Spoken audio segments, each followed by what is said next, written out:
I believe that, like I said before, our pursuit of the anointing will determine what God will do in our lives with the anointing.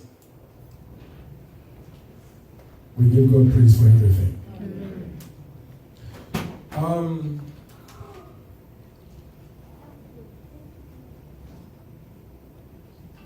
Understanding God's prosperity plan for you.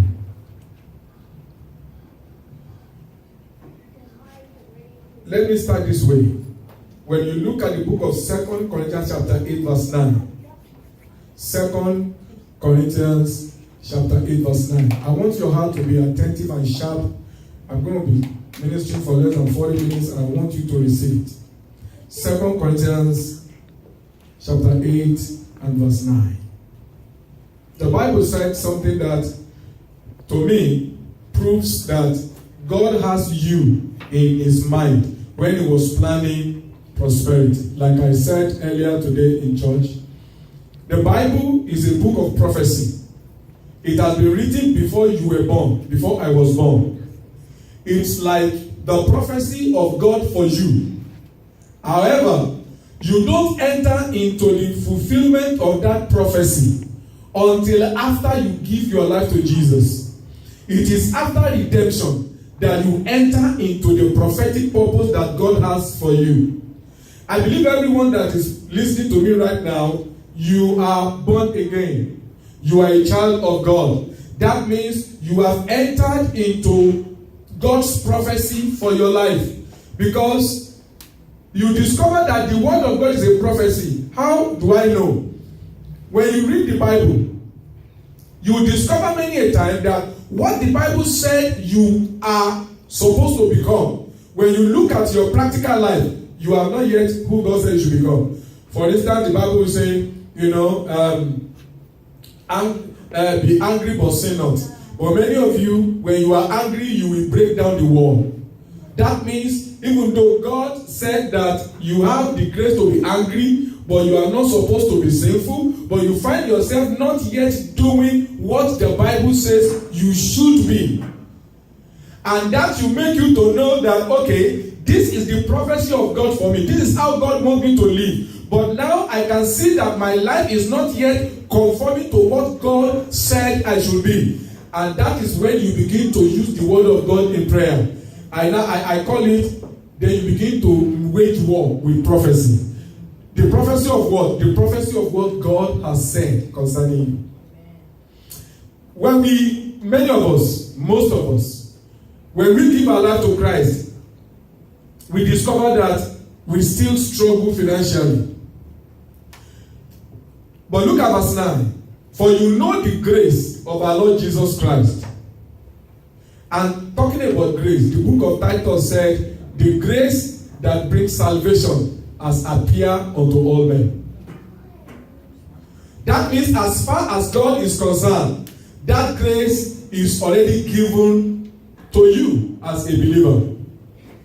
Now the Bible says, for you know the grace of our Lord Jesus Christ. What is that grace? That though he was rich, yet for your sake. Somebody say, for my sake. For my sake. Say it as someone that you are talking about yourself. For my sake. The Bible says, though he was rich, yet for your sake he became poor.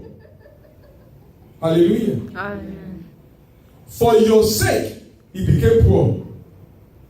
Can you imagine? You can imagine Dangote looking at you and saying, you know what? I like you. I will relinquish all my wealth. I will tell my lawyer, I will change my will. I will make you the sole benefactor of all I have. He said, don't worry about my children. I changed my mind. I can see something in you. So every wealth I have, I am instructing my lawyer now to make you the sole heir of all my property. Somebody will say, but that doesn't make sense. What will your children enjoy? Don't worry about my children. The plan I have is I want to make Sam Israel Ajibade to become the sole beneficiary of all my treasures. he automatically make his children to become poor so that he can make me rich. Do you understand what I'm saying? Yes. Now that's exactly what God did. Jesus is rich, but for your sake, God decided to change his will and put your name there as the sole beneficiary of heaven's treasure. So the Bible said that for your sake, Jesus became poor, so that through his poverty, you might become rich. I want to, when you get back home, just imagine in your mind that illustration I give right now. Bill Gates just saw you online. Maybe you wrote some things and then you met him and then he just fall in love with you and say, you know what? I'm going to make you the sole beneficiary of all my treasures. But your children are already there in your will. Don't worry. I'll talk to them. Don't worry. Whatever I can give them, I will give them, but you are going to be the sole beneficiary. That's what God did. I'm talking about you. I'm talking about you. That's what God did. God told Jesus, you know what? I want you to relinquish all your riches. There's something I seek in someone. And I want him to have everything that I've given to you, riches wise. And Jesus said, okay, Daddy, no problem. So he came to this world. And when he came, he died and made the grace available. So when I became born again, there was a supernatural change in the name, in God's will, from Jesus Christ to Samuel Ajibade. And then you can put your name there also. Do you get what I'm trying to say? God, I'm so happy for this example. God is making you to see that there was a complete change of will to your favor, to your favor, to your favor. And do you know that? You know that when a will is written and it has been notarized, nobody can even dispute it in court. Yes or no? Now, Jesus already notarized that will with his blood. It's not changeable. It is already confirmed. Jesus became poor so that you can become rich. So, if you remain poor, it's not God's fault. It's because of your ignorance of your rights and privileges. Praise God. Hallelujah. I like that example the Holy Ghost gave us. In 3 John verse 2, because you see, these are just general introductions. And if you are a child of God and you have been going to church, I'm sure your pastor must have made you to know all this one. In 3 John has only one verse. 3 John has only one chapter, sorry. In 3 John verse 2, the Holy Ghost is speaking through the elder John. He said, beloved, I wish above all things that you may prosper and be in health. I wish above all things that you may prosper and be in health. That means the plan of God is being revealed to you. The mind of God is being revealed to you. That is God's wish for you. But God cannot make that wish come to pass automatically. You've got to be able to play your part in the arrangement. I wish for you to become prosperous. It now says, as your soul prospers. Now, spiritually speaking, all of us are rich because you have the life of God in you. Are you with me? Yes. But the truth is that most of us are not rich when it comes to material blessings. That's why we work and we struggle to pay bills. Those who don't struggle to pay bills, they struggle to have savings. And when God truly blesses you, the Bible said that a good man will leave inheritance for his children's children. That is the interpretation of prosperity. When you have abundance and your children and children's children do not need to struggle to survive. Like Dickie came to tell me what God told him about the fact that the prosperity and anointing that God is giving you and I today will outlast us. It will rub upon our children and generation yet unborn. Amen. And then that's the same vision God showed her. Amen. I encourage her to come and lead the prayer because she's developing the gift of the prophetic. And I just felt that I should be giving her exposure so that she can be developing it more and more. Hallelujah. 2 Fridays ago, we were praying here on Friday night, our prayer school. When we were about to finish, she said God told her that we should pray against the weather. In my mind, I said, weather is not a problem, we're in summer. But I said, come to think of it, whenever she says she sees something, it comes to pass. We took it up in prayer. Only for me to see yesterday, on Friday, that the weather forecast says that today will be thunderstorm, tomorrow will be thunderstorm. When I came on Friday, I said, we are going to pray. The hand of God must hold that lady. It must be pushed back. You see, thank God I believed. If we did not pray, I don't know what would have happened. You know? So, I just want you to know that God has great plan and purpose for you. Hallelujah. God wishes that we prosper financially.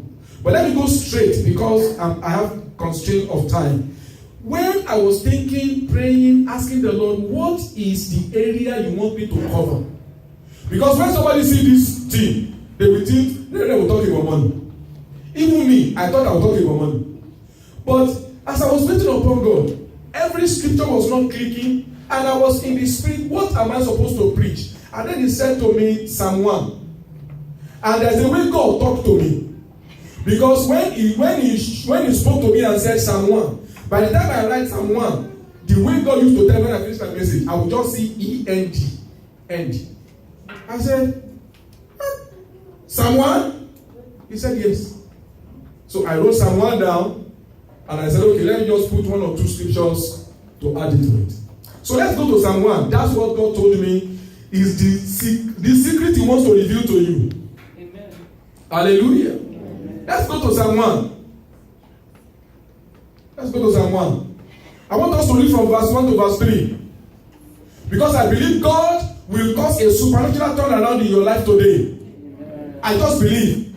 Look at it from verse 1. The Bible is talking about the blessing of some people. He said, blessed is the man and the woman that does not walk in the counsel of the ungodly. You know, some people, they take counsel from unbelievers. But the Bible says that blessed are you when you do not take counsel from the ungodly, nor stand in the way of sinners. Some people do not like to sit around believers. They just like to sit around unbelievers. They want to talk negative. They want to mock other people. They want to backbite. They want to speak rough. But the Bible says that there are some people that they don't like to stand in the way of sinners. And they don't like to sit in the seat of the scornful. Who are the scornful? Those who use their mouth to run other people down. And the Bible says there are some people that are declared blessed because they don't sit among those who use their mouth to run other people down. This is one principle I have. No matter how bad anybody does, I tell myself, Jesus said, judge not, so that you will not be judged. So I said to myself, I am not their judge. The Lord is their judge. And what I'm supposed to do for a fellow believer is to pray that in whatever area they are, God should strengthen them. Because if we lose that brother from the church, guess where it's going? The kingdom of heaven. So why would I be happy that somebody is going down spiritually? All of us should pray. Just like when those of us that are nurses, when they bring people to your hospital, maybe they have an accident and they are almost dying, you guys will start rushing them with water, you put oxygen, you put everything, you give them injection because you want to keep them alive. That's what we are supposed to be doing as believers. When we see a brother or a sister that is going down, you don't need to begin to castigate and begin to run them down and begin to scorn them and begin to talk about them at their back in a bad way. You're supposed to pray. It's like you're a nurse. You see that this person is about to die. You don't want them to die. You do whatever you can in your prayer, in your intercession, to make sure that they stand up. Apostle Paul said, my children, in whom I travail again until Christ be formed in you. When we begin to do that for our church members, we will be gaining more people and losing less people. Sometimes it it is shame that it makes people not want to come back to that same church. And that's where God has ordained them to grow and become useful. So we have to be praying for them. We have to follow them up. And the Bible says that when you are following them up, be careful so that you don't fall into the same mistake.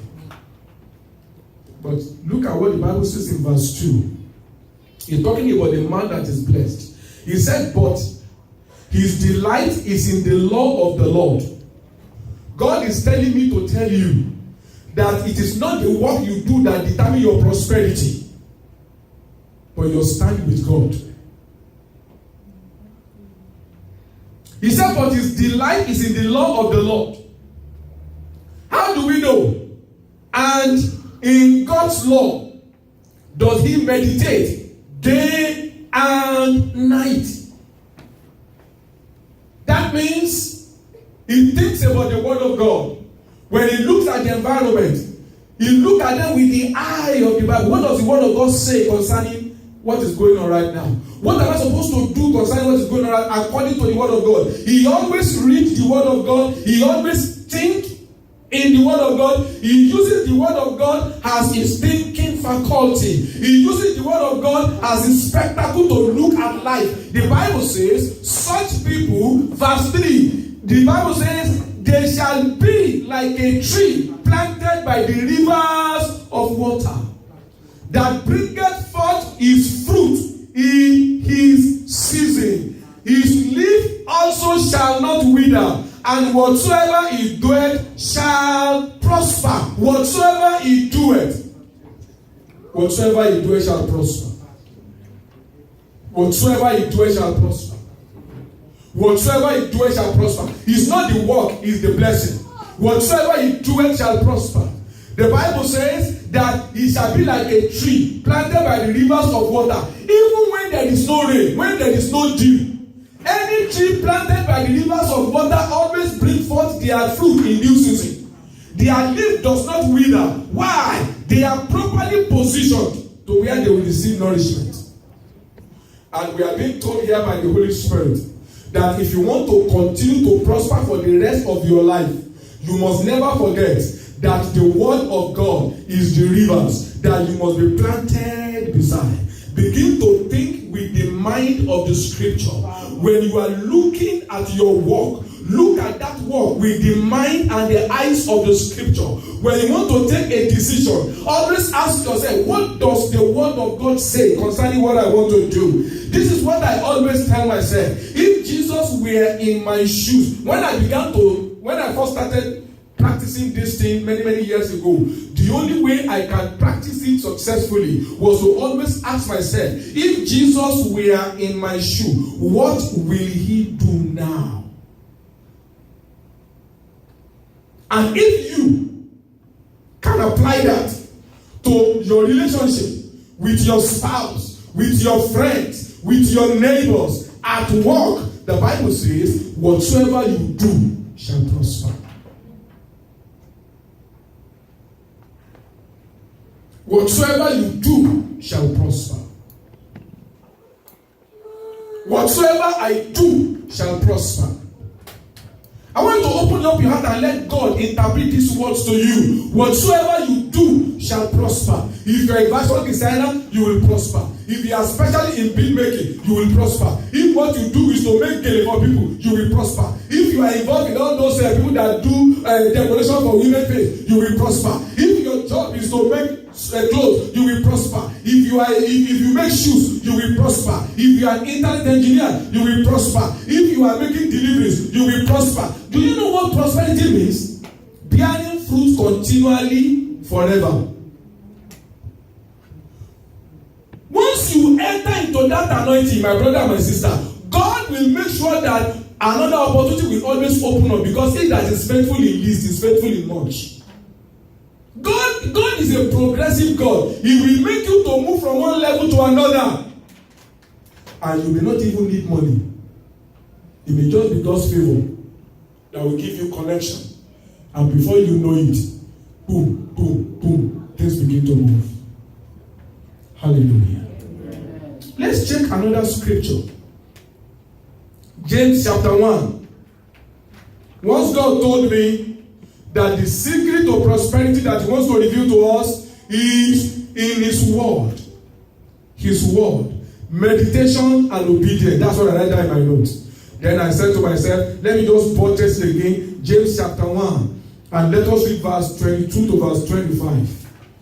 James chapter 1, verses 22 to verse 25. Look at what the word of God said. The Bible says, but be ye doers of the word, and not hearers only. That means it is possible for me to become a hearer of the word of God. I am always in church. I am always hearing God's word. I'm always watching the program on TV. I see Reverend on TV. I listen to what he says. I see Bishop T.D. Jakes. I see Oyedepo. I see Pastor Adeboye. I see Ade Farasi. You mention the name of great men of God that you are listening to their messages. But the problem is that you are simply a hearer. You don't do what you hear. The Bible says, but be ye doers of the word, and not hearers only. Look at how he now qualified. Deceiving your own self. I can be deceiving myself if all I do is just to hear God's word and not do it. And being an experienced person for over 20 years in pastoral work, I can tell you that there are some people that are suffering from spiritual kwashiorkor. Why do I call it like that? They eat and eat and eat and eat, but it doesn't show in their body. They are not doers of the word. Look at verse 23. For if any man be the hearer of the word and not a doer, look at how the Bible describes him. He is like a man that beholds his natural face in the glass. For he beholds himself and go his way, and straightway he forgets what manner of man or woman he was. But verse 25. But whosoever look into the perfect law of liberty, talking about the word of God, and continue therein. You don't only look once a week on Sunday morning. You don't only look twice a week, prayer meeting and Sunday service. If you find time to look at it every day, look at what the Bible says. And you look into the word of God and continue therein. In other words, you look into it and you are doing it. Maybe you are not used to reading the Bible. You can start from 10 minutes.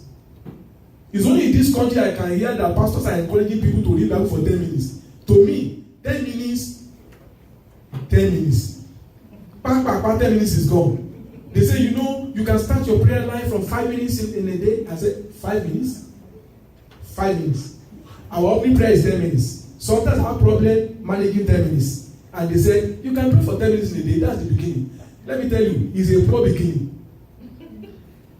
If you really want to prosper, you have to discipline yourself. You have to set alarm if need be. You have to make timing if need be. If you have 30 minutes break at work, you can say, I'll be using 10 minutes to speak in tongues. I'll just go somewhere, I'll begin to speak in tongues. You don't have to speak aloud. You are speaking between you, your God, and yourself. And technology has made it easy. You can put on your Bluetooth and be hearing the word of God being read to you, and the word will be entering to your spirit man. You don't have an excuse not to read the word now.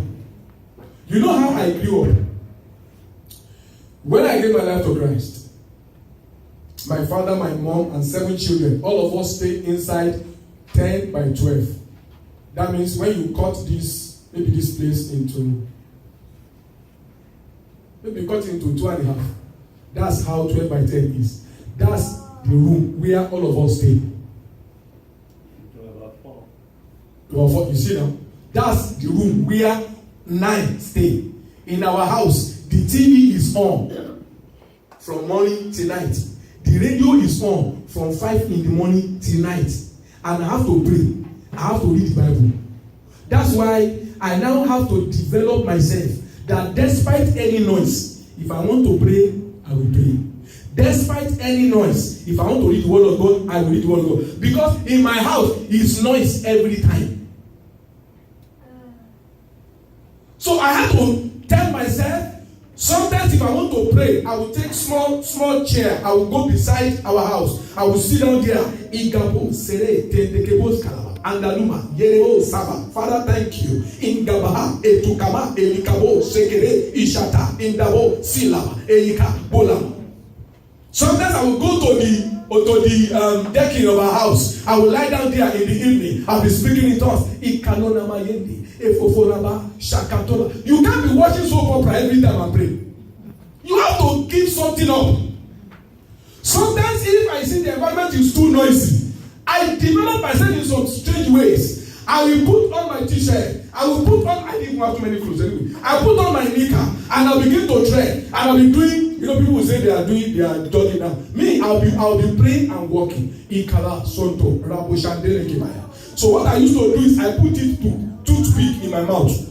So that if people see me talking, they will think I'm chewing the stick, They will not say this guy is wrong, this guy is mad. He's talking to himself. By the time I do that, I come back. I have spent 40 minutes. That's how I develop my prayer life. That's why I don't believe that anything can stop you from developing if you want to. It's a matter of you are too comfortable. And that's why the prosperity plan is paused. That's why your spirit man is not sharpened to receive instruction. That's why your flesh is stronger than your spirit.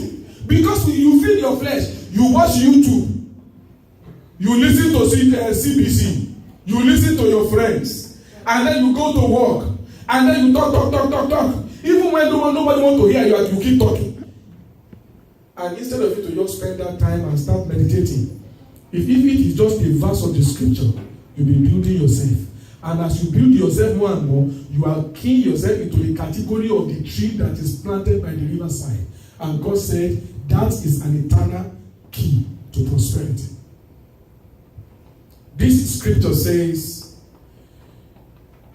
verse 25 again, whosoever look into the perfect law of liberty, and continue therein, he, being not a forgetful hearer, but a doer of the work. God is looking for doer of the work.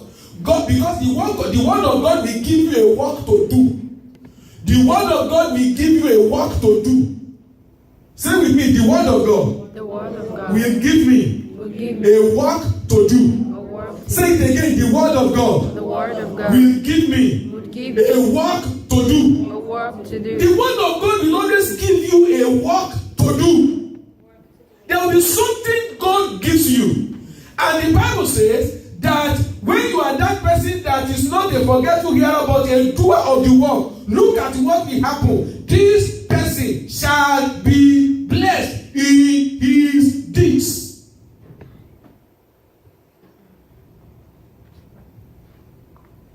So do you want to walk in the blessing of God? This is the prophecy. This is what? The prophecy. This is the prophecy. Let's walk in it.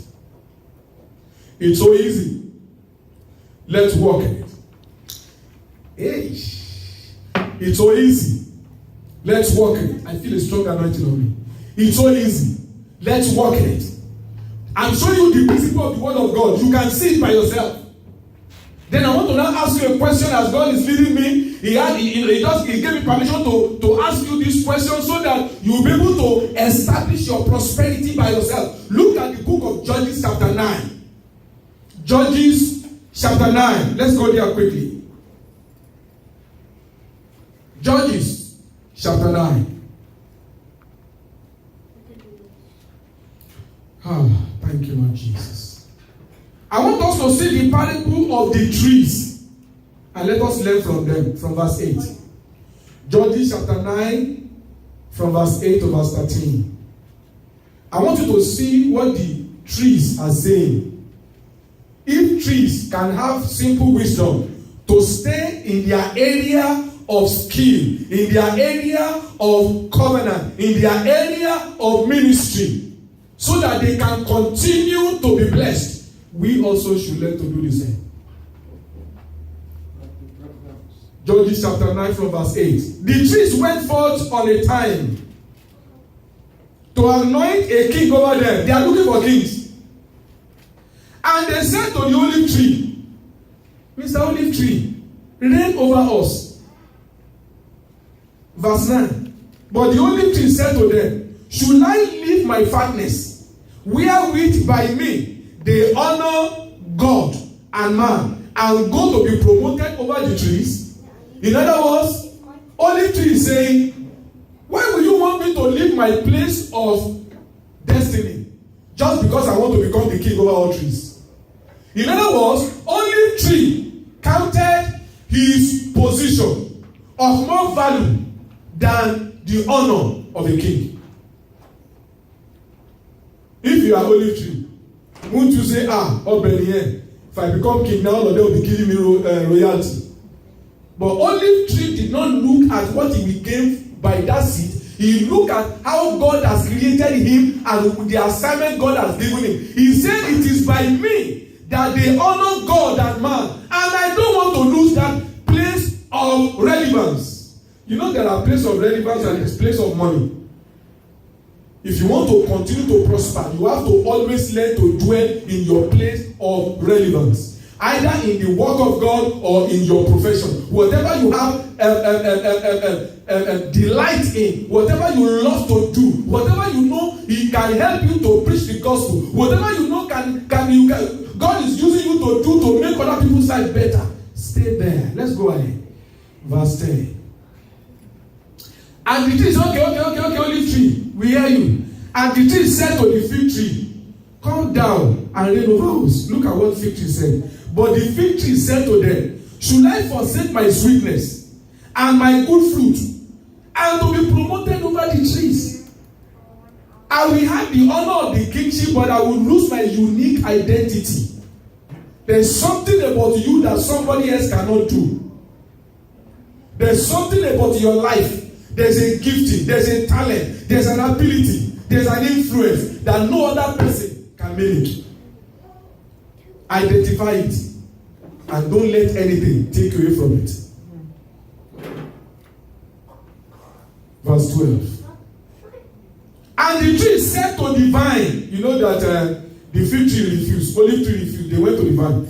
And they said and the tree said to the vine, come down and reign over us. Verse 13. And the vine said to them, should I leave my wine, which shareth God and man, and go to be promoted over the trees? Hallelujah.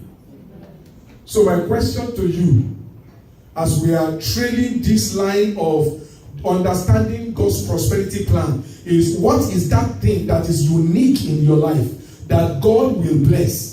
Because you see, the Bible says that a man that continue to do God's word and he loves obeying God, he will be blessed in his deeds. Listen to me. I gave you an example of 3 trees right now. They said to the council of trees who came to them, we cannot leave our God ordained area of gifting and just go and seek to become the head